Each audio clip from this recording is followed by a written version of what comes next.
สบายดีมื้อนี้มาแจ้งข่าวคนที่ปลูกไม้ฮวงหัวลี่เนาะในสปปลาวไม้ฮวงหัวลี่เนี่ยหรือไม้ขยุงไหหลำขยุงเวียดนามเป็นไม้ที่แพงที่สุดในตลาดจีนอันดับหนึ่งเลยในตลาดจีนแล้วก็บริษัทหงมูลาวอินเตอร์เนชั่นแนลเนี่ยขอแจ้งการมื้อนี้ว่าบริษัทหงมูลาวอินเตอร์เนชั่นแนลที่ได้ขายเบียร์ไม้ตัวนี้แล้วก็ทำสัญญารับซื้อคืนเนี่ยตอนนี้ได้ปิดกิจการแล้วเนาะแต่เขาได้ทำสัญญามอบกิจการให้กับบริษัทหงมูไทยแลนด์มอบกิจการให้กับบริษัทหงมูไทยแลนด์เพราะฉะนั้นหงมูไทยแลนด์เนี่ยจะเป็นคนดูแลต่อในการขายเบียร์ไม้เนาะขายเบียร์ไม้แล้วก็รับซื้อไม้คืน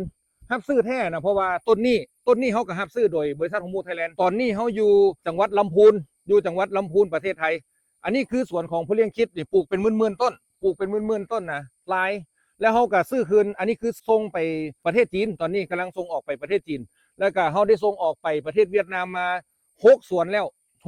ที่ซื้อในประเทศไทยอันนี้ก็คือเขาเป็นห่วงว่าทางสปปลาวนี่ตอนนี้มันมีการปลอมแปลงเอกสารหลายมันมีการขายเบี้ยไม่ปลอมนี่หลายไผแอบอ้างว่าบริษัทหงมูเป็นหงมูไทยแลนด์หรือว่าเป็นหงมูลาวอินเตอร์เนชั่นแนลของปลอมเบิดเลยเด้อเป็นเอกสารปลอมทั้งเบิดเลยที่ท่านได้ซื้อเบี้ยไม่ไปก็คือของปลอมทั้งเบิดให้กลับไปตรวจสอบอีกเทื่อนึงแล้วก็เบิ่งมีในเพจนี้เท่านั้นนะเพจนี้เพจเดียวเท่านั้นในเมื่อเขามอบกิจการให้บริษัทหงมูไทยแลนด์เป็นคนดำเนินการเนาะอันนี้เห็นบ่นี่เป็นสัญญารับผิดชอบทางธุรกิจนี่จะทำที่บริษัทหงมูลาวอินเตอร์เนชั่นแนล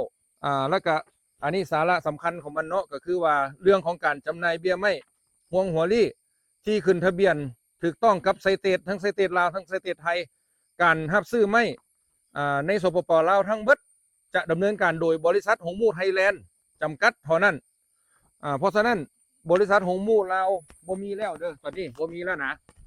บ่ต้องไปแอบอ้างกันแล้วล่ะบ่มีดอกตอนนี้มีแต่หงมูไทยแลนด์บัดนี้หงมูไทยแลนด์ก็มีการไปแอบอ้างอีกในสปปลาวหั่นเดี๋ยวนี้ของเฮามีก็คือติดต่อทางเพจนี้เท่านั้นติดต่อทางเพจนี้แล้วเฮามีเบี้ยไม้ในสปปลาวเบี้ยไม้ที่ถูกต้องตามกฎหมายขึ้นทะเบียนกับไซเตสลาวเรียบร้อย600,000 ไปเบี้ย600,000 ปลายต้นเด้อที่ว่า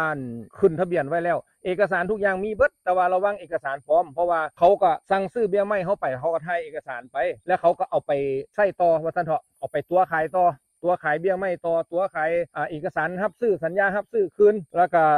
โดยท่านผู้เป็นคนเซ็นข้าพเจ้าเนี่ยเป็นประธานบริษัทหงมูไทยแลนด์เนาะโดยตรงที่ซื้อไม้ต้นนี้ข้าพเจ้าเป็นคนซื้อ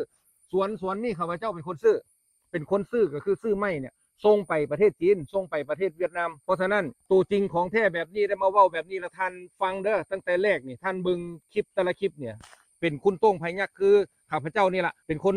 พาเกษตรกรทั้งประเทศไทยทั้งประเทศลาวทั้งประเทศเมียนมานี่ปลูกแล้วก็สิรับซื้อคืนเพราะฉะนั้นมือนี้บอกไว้แล้วนะว่าคันผู้ใดอยากได้ของแท้คันผู้ใดอยากซื้อของแท้ผู้ใดอยากได้ของแท้แล้วก็เก็บซื้อไม่คืนแบบนี้ 100% มีสัญญาซื้อคืน 100% โดยบริษัทหงมูไทยแลนด์โดยตรงนะผู้ที่ซื้อไม่ผู้ที่ส่งออกไปประเทศจีนประเทศเวียดนามสำเร็จของแท้ๆต้องอยู่ในเพจนี้เท่านั้นเพจที่ท่านกำลังเบิ่งอยู่นี่นอกนั้นบ่แม่นนอกนั้นเป็นของปลอมเบิดเป็นของแอบอ้างเบิดเพราะฉะนั้นฝากไว้เด้อสำหรับมื้อนี้ก็ลาไปก่อนเด้อขอขอบใจ